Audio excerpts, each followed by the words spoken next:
صاحب، آپ کی پارٹی پچھلے 6-7 سال ہمیں یہ بتاتی رہی ہے کہ یہ جو فیض آباد دھرنا تھا یہ تو کسی نے کرایا، یہ میاں نواز شریف صاحب کے خلاف تھا، یہ اس وقت کی حکومت کے خلاف تھا، میاں صاحب تو نائل ہو گئے تھے اس ٹائم۔ اب آ کے آپ کے وزیر اعظم شہباز شریف صاحب، اس وقت کے وزیر اعظم شاہد خاقان عباسی، اس وقت کے انٹیریئر منسٹر، اس وقت کے لا منسٹر، ڈی جی آئی بھی، سب یہ کہہ رہے ہیں کہ اس کے پیچھے تو کوئی نہیں ہے، آپ قوم کو کسی اور راستے پہ لگاتے رہے۔ تو اس وقت کی سیاست کے مطابق یہ بیانات دیتے تھے آپ، اور اب کی سیاست کا تقاضا یہ ہے کہ کسی کا نام نہیں لینا، کسی کو الزام نہیں دینا۔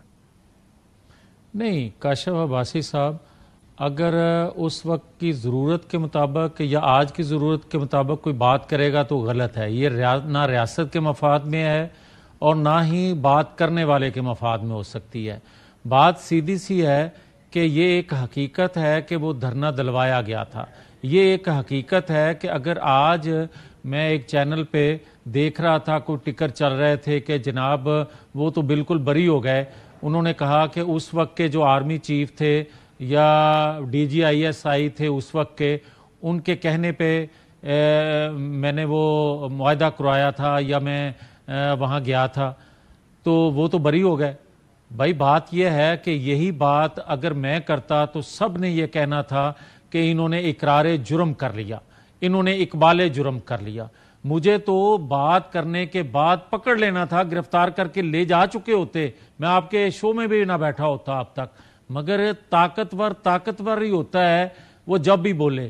آپ یہ دیکھیں کہ آج وہ سر لیکن یہ تو بات آپ کی پارٹی کر رہی ہے نا میاں صاحب، آپ کے لوگ، آپ کے سٹنگ وزیر اعظم کہہ رہے ہیں، اس وقت کے سٹنگ وزیر اعظم کہہ رہے ہیں، اس وقت کے انٹیریئر منسٹر کہہ رہے ہیں کہ نہیں ہے کسی کا رول۔ کاشف عباسی صاحب، مجھے تو اپنی ذات سے میں بات کر رہا ہوں اور ذمہ داری سے یہ بات کر رہا ہوں اپنی ذات کے حوالے سے۔ میری رائے میں اپنی دے رہا ہوں، اس وقت بھی دے رہا تھا، آج بھی دے رہا ہوں کہ یہ ایک سازش کے تحت ہوا تھا، اور اس میں جو کردار تھے اور جن کا آج جنرل فیض صاحب نام لیتے ہیں کہ اس وقت کے آرمی چیف یا اس وقت کے D G I S I, سب کو کٹہرے میں لانا چاہیے۔ اس کے بغیر پاکستان کا آگے چلنا مشکل سے مشکل تر ہوتا جائے گا۔ یہ بات غلط ہے کہ آپ یہ بات اسی طرح سمیٹ کے، جس طرح حمود الرحمان کمیشن کو آپ نے کتاب کو بند کر دیا، آپ ان کتابوں کو بھی یا اس تاریخ کو بھی بند کرنا چاہتے ہیں، تو اس طرح کام نہیں چل سکتا۔ تو کیا میاں صاحب ایک بات بتائیں، کیا میاں شہباز شریف غلط کہہ رہے ہیں؟ مجھے شاہد خاقان عباسی غلط کہہ رہے ہیں؟ دیکھیں مجھے احسن اقبال غلط کہہ رہے ہیں، آپ کے آرمی سیکرٹری جنرل، آپ کی پارٹی کا صدر ہے شہباز شریف صاحب، کیا یہ سارے غلط کہہ رہے ہیں؟ یہ سیاسی مفاد کے تحت یا سیاسی مجبوری کے تحت اس وقت انہوں نے پوزیشن بدل لی ہے؟ آپ اس کو کیا کہیں گے؟ آپ نے نہیں بدلی اپنی پوزیشن۔ میں کاشف عباسی صاحب، میری تو یہ مجال بھی نہیں کہ میں کاشف عباسی صاحب سے کہوں کہ آپ غلط کہہ رہے ہیں، میں تو اتنی ہمت نہیں رکھتا، مگر میں اتنی ہمت ضرور رکھتا ہوں کہ جو حقیقت ہے اس کو کہہ سکوں، میں کہہ رہا ہوں۔ تو انہوں نے حقیقت بیان نہیں کی، شہباز شریف صاحب نے جھوٹ بولا؟ نہیں، میں یہ نہیں کہتا، میں اپنی بات کر رہا ہوں، جو میں محسوس کرتا ہوں وہ کہہ رہا ہوں۔ وہ لوگ یہ محسوس نہیں کر رہے میاں جاوید لطیف صاحب؟ نہیں کاشف، پھر میرا خیال ہے کہ جتنا میں نے کہنا تھا یہ کافی ہے۔ نہیں سر، کافی اس لیے نہیں ہے میاں صاحب کیونکہ آپ الیکشن آ گئے۔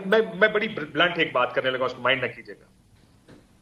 ہم آپ کے ساتھ بات کرتے ہیں، آپ ہر میڈیا پہ جا رہے ہیں، بہت سے لوگوں کا کہنا ہے جب آپ بیان دیتے ہیں وہ کہتے ہیں جناب الیکشن ہار گئے، اس لیے کہہ رہے ہیں۔ آپ کیا میاں نواز شریف کی نمائندگی کر رہے ہیں یہ بیان دے کے، یا آپ بس ویسے بیان دے رہے ہیں کیونکہ آپ ایک وہ، جیسے میں نے کہا نا، انقلابی شاعر ہیں آج کل آپ مسلم لیگ نون، کیونکہ آپ کی ساری قیادت تو دوسری جانب جا کے کھڑی ہو گئی؟ یار کاشف عباسی صاحب، جب آپ کے پروگرام میں میں آتا تھا 18 ماہ کی حکومت میں، تو اس وقت بھی میں باتیں یہی کرتا تھا، اور آپ کہتے تھے یار آپ حکومت کا حصہ ہیں، وزیر ہیں، اور آپ کس طرح کر رہے ہیں؟ یہ حکومت تو اس طرح کی بات نہیں کر رہی۔ آج پھر وہی سوال آپ میرے سے کر رہے ہیں۔ آپ چاہتے کیا کہ میں ہر وقت خاموش رہوں، میں بات ہی کوئی نہ کروں؟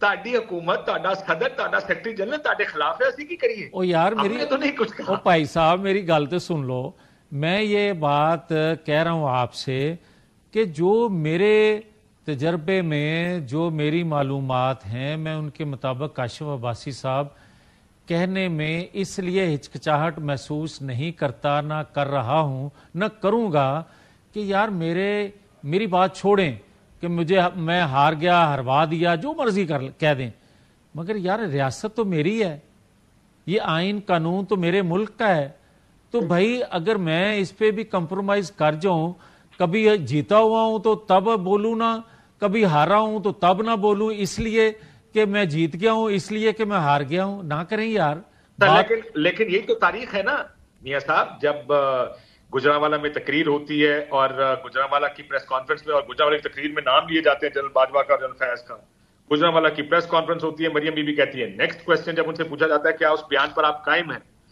یہ تو تاریخ ہے، تاریخ یہ بتاتی ہے کہ ووٹ کو عزت دو کا نعرہ ایک مخصوص وقت میں لگا اور ایک مخصوص وقت میں اس نعرے کو قربان کر دیا گیا یا کمپرومائز کر دیا گیا، یہ تاریخ ہے۔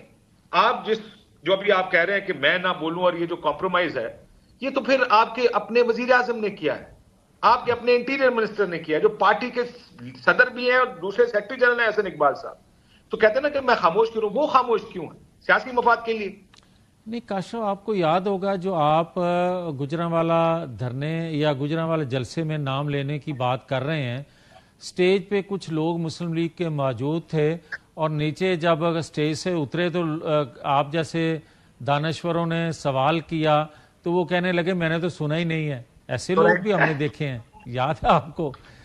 مگر آج پھر وہ کیبنٹ کا حصہ بھی ہیں، تو میں یہ کہتا ہوں کہ دیکھیں، شاید میاں جوید لطیف صاحب شاید اسی لیے کیبنٹ کا حصہ ہے۔ یار میری بات سنیں،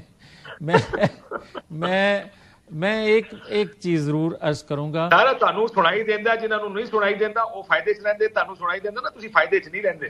یہ دیکھیں ضروری نہیں ہے کہ آپ اقتدار کا حصہ ہوں تو آپ کامیاب ایک سیاسی کارکن ہیں۔ بالکل ٹھیک ہے، آپ کو بات اقتدار میں ہوں یا باہر ہوں، آپ کو کرتے رہنا چاہیے، کم از کم تاریخ کو درست رکھنے کے لیے اور آنے والی نسلوں کی رہنمائی کے لیے۔ چلیں میں پھر آپ کا امتحان لے لوں میاں جوید لطیف صاحب۔